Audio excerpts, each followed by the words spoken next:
Hola, buenos días. Mi nombre es María José Ruiz y bueno, en primer lugar quiero pedir perdón porque mi cámara no va, mi portátil es un poco antiguo, entonces después de haber intentado mil cosas, esto es lo que hay, así que en primer lugar, pues eso, pedir perdón. Como veis en mi presentación, voy a hablar de Rebeldes en escena, el protagonismo de las niñas díscolas en los cuentos teatrales de Pilar Contreras. Bueno, Pilar Contreras es la dramaturga que estoy analizando en mi tesis y nació en Alcalá, provincia, o sea, en Alcalá la Real, provincia de Jaén, en el seno de una familia burguesa alcalaína. Realizó sus estudios de magisterio en Jaén y durante su estancia en la capital empezó a escribir.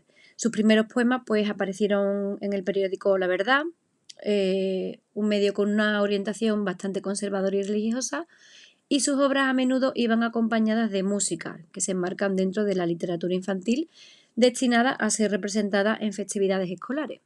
En 1880 se trasladó a Madrid, donde comienza a colaborar en prensa.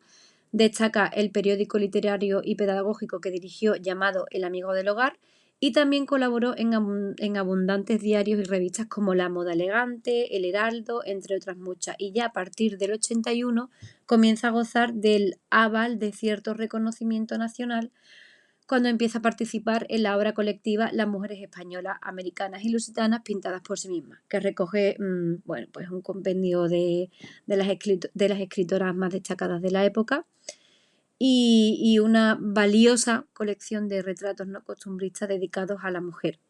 Pilar contribuye con varios artículos en los que participa en los debates sobre la educación de las mujeres, la feminidad y la construcción del canon literario. Fue una figura ilustre de la época, fue periodista, compositora, autora teatral, pedagoga, poeta, o sea, una intelectual reconocida entre personalidades muy destacadas de su época. A inicios del siglo XX en España se consideraba que el teatro infantil pues era el más apropiado para las dramaturgas, ¿no? O sea, por la estrecha relación que las mujeres mantenían con la educación de los niños, tanto en las escuelas como maestras y como en los hogares como responsables de la formación, ¿no? de sus propios hijos. Por eso el teatro para niños gozaba de cierta aceptación social, por así decirlo, y fue muy bien recibido en los círculos católicos, particularmente pues en los colegios religiosos, donde estas representaciones realizadas por niños y niñas no solamente servían para el adoctrinamiento moral y religioso, sino que también ofrecían pues entretenimiento a los alumnos, ¿no? Por otro lado, desde los círculos culturales laicos, también es importante mencionar, los ligados al Liceo Club y al nacimiento de la mujer, se impulsa un cambio de paradigma en el teatro infantil, ¿no? Que este fue protagonizado por autoras como Elena Fortún, Magda y Concha Méndez. Estas mujeres buscan nuevos caminos para la escritura teatral asociada a la incorporación, ¿no? de la nueva mujer moderna en la sociedad española del momento, y que constituye pues un desafío a los modelos tradicionales de la mujer. Esto de aquí lo veremos un poco más adelante en las obras de Pilar Contreras porque a pesar de que ella era una persona bastante conservadora, sí que podemos ver algunos tintes de esta nueva mujer en las obras que os voy a mostrar más adelante. El teatro infantil siempre ha carecido de la suficiente aceptación social, tanto en su escritura como en la edición de obras y su representación. O sea, ha sido considerado un teatro de menor importancia, sin valor artístico ni atractivo. Por otra parte, el teatro de tipo tradicional, con un enfoque excesivamente pedagógico, se desarrolla, pues como hemos mencionado anteriormente, en los círculos católicos y en los colegios religiosos, ¿no? Que es donde destaca la autora Pilar Contreras. En 1918 se publica la segunda edición de su tomo del sexto Teatro para Niños, que este está escrito en colaboración con su compañera Carolina de Soto y Corro. Es importante destacar que este tipo de obras está diseñado pues, para las representaciones habituales en los colegios femeninos de religiosas y carecen de indicación escénica y acción dramática, ¿no? Y abarcan pues, los típicos monólogos, discursos y ofrecimientos a la Virgen y a la Madre Superiora. Todas las obras concluyen también con una moraleja final, buscando inculcar en las niñas valores tradicionalmente valorados en su género, ya sean como la obediencia, la modestia, la caridad y la pureza. Y justamente estos valores son los que no llevan a cabo, no llevan a cabo, ¿sí? Estas niñas díscolas que os voy a mencionar más adelante. Es decir, en esta época enseñar a las mujeres a ser independientes no era una prioridad porque, bueno, probablemente por el temor de que su emancipación les permitiera involucrarse en una amplia gama de actividades fuera del ámbito doméstico, ¿no? La Iglesia Católica tiene un papel importante en la vida de las mujeres, ya que es responsable exclusivamente de la educación de las clases acomodadas, lo que refuerza las diferencias de género y asigna a las mujeres el rol de esposa y de madre. O sea, la función de la mujer en el ámbito doméstico se presentaba como un deber impuesto tanto por la voluntad divina, ¿no?, como por las normas sociales.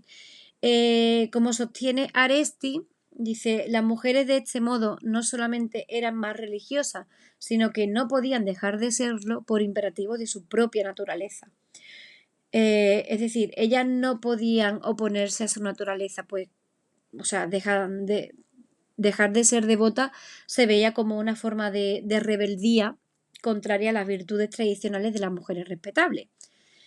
Es decir, por lo general, entrando ya en las obras de teatro para niños de las que os voy a mencionar, las obras en los 6 volúmenes de su teatro para niños, de Carolina y Pilar Contreras, se basan en la corriente pedagógica y escolar del género. Es decir, sirven como auténticos manuales de comportamiento para las jóvenes de la época, pero en las siguientes obras podremos observar cómo algunas de sus protagonistas tienen poco que ver con los modales que se esperan de estas niñas de la época, ¿no? O sea, el fatalismo es el destino que les espera a las niñas como ella. En este fragmento de la niña artista, aquí habla, bueno, Lola es la protagonista, cuenta sus impresiones pues tras haber visto una función escolar representada por otras niñas algo un poco más mayores que ella, ¿no? Entonces esta niña queda fascinada por la capacidad de transformación de sus compañeras y ella misma actúa los papeles porque deja muy claro que ella también desea ser actriz. O sea, si estaba mal visto que la mujer se saliera del ámbito doméstico, pues imagina que quisiese ser actriz. Entonces, Pilar escribe esta obra con el propósito de preparar a las niñas para los desafíos que enfrentarán a lo largo de su vida. Entonces, en este fragmento, Lola, o Lolita, como se le dice, recrea las reprimendas que le dice su profesora por su comportamiento revoltoso. Es decir, el personaje se diferencia porque tiene un comportamiento que se aleja al de sus compañeras, es decir, que se está alejando de la norma. Y dice, Lolita, no se distraiga, Lolita, no arme ruido, Lolita, que se propasa, no hable con su compañera, no se ría, no se caiga, a callar, a no moverse. Con su voz natural dice, esta es la murga diaria. Es importante que, o sea, no hay que olvidar que virtudes como el trabajo, la honradez, la responsabilidad, el ahorro y la limpieza pues debían ser transmitidas por las mujeres en su hogar, ¿no? En los colegios para señoritas se buscaba aumentar la instrucción y la educación, pero este modelo seguía siendo el verdadero ideal cristiano para la mujer. ¿Qué pasa? Pues que Lolita quería ser todo lo contrario. Este personaje está asociada a la aparición de la nueva mujer moderna y constituye un desafío a los modelos tradicionales de la mujer, en los que el papel de esta estaba relegado pues a su función vital de esposa y madre. O sea, Lolita no se quería quedar en eso. Lolita quería descubrir el mundo y ser actriz, es decir, jugar con los papeles, jugar a ser otras personas. Ella no se quería quedar en el ámbito doméstico. Por otra parte, tenemos la siguiente obra que se llama La charlatana. La protagonista de esta obra se llama Flora. Y bueno, pues es una charlatana que ha perdido todos sus empleos por este defecto, ¿no? O sea, decide dedicarse a un oficio que se ajusta a sus habilidades y convertirse en charlatana de feria y vender un remedio milagroso, que en realidad es solo agua y sucia y turbia, es la profesión de ella. Entonces, entre sus clientes, esto es importante mencionarlo, se encuentra la señora de Franganilla, que cree firmemente todo lo que Flora le dice y bueno, al final pues descubren que son tía y sobrina y Flora pues abandona sus proyectos para irse a acompañar a su tía. Entonces en esta obra se puede analizar pues además que la presencia de los vendedores callejeros y artesanos ambulantes eh, y sus pregones eran bastante importantes en la España del siglo XIX, eran bastante famosos. Estos charlatanes, en este caso la charlatana, pues han estado presentes a lo largo de la historia y estaban presentes sobre todo en plazas públicas, eran como narradores de historia y eran predicadores de todo tipo, ¿no? Entonces aquí la visión de Pilar Contreras acerca del mundo se desarrolla en su escritura desde un feminismo católico, ¿no? No hay que olvidar, quizás por el miedo al rechazo y a la exclusión por parte de la sociedad, especialmente de otras mujeres. Pero sí que podemos ver que en esta obra se menciona el tema del feminismo, ¿no? Hay una leve reivindicación de los derechos femeninos y, y la verdad que resulta bastante innovador por parte de Pilar Contreras, porque no es a lo que estamos acostumbrados en sus obras de cuentos infantiles.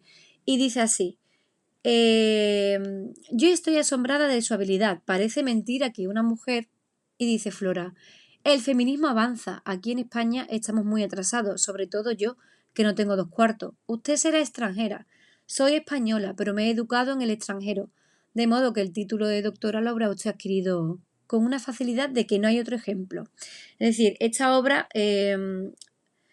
podemos observar un nuevo tipo de teatro donde se presenta a las protagonistas con autonomía, es decir, se aleja del adoctrinamiento a las niñas y con este pequeño fragmento que os he mencionado, quiere decir, o sea, ella reivindica el derecho de la educación a las mujeres y hace ver que las mujeres pueden ser capaces de todo.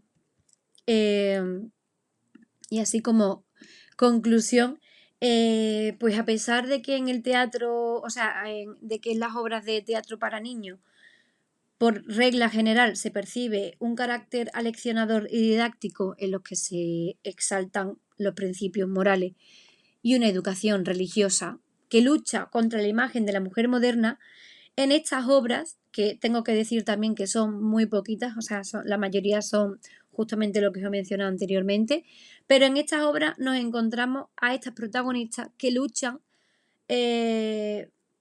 por este modelo, ¿no?, de nueva mujer moderna y simbolizan la emancipación y la libertad femenina. Así que hasta aquí mi presentación, espero que os haya gustado y muchísimas gracias.